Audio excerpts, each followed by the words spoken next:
Hi everyone, I'm Suyuk from One Stop Solution. In this video, I will show you how to lock messages on WhatsApp chat on iPhone. Locking your messages adds an extra layer of privacy, ensuring that only you can access your sensitive conversations. So, let's get started on how to lock messages on WhatsApp chat on iPhone. First, open WhatsApp on your device. In the chat section, scroll through your list to find the chat you want to lock.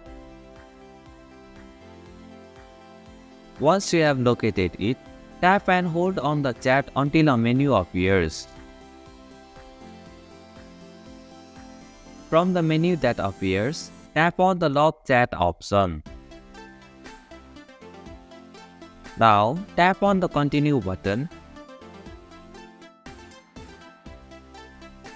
WhatsApp will now ask you to enter your iPhone passcode.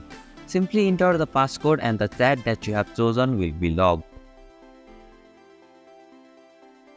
And this is how you can lock messages on WhatsApp chat on iPhone. Thank you for watching One Stop Solution. Hope this video was helpful. If it was, then hit the like button and comment down if you have any questions or feedback. Also, if you are new to our channel, please subscribe and hit the bell icon so that you won't miss our upcoming videos.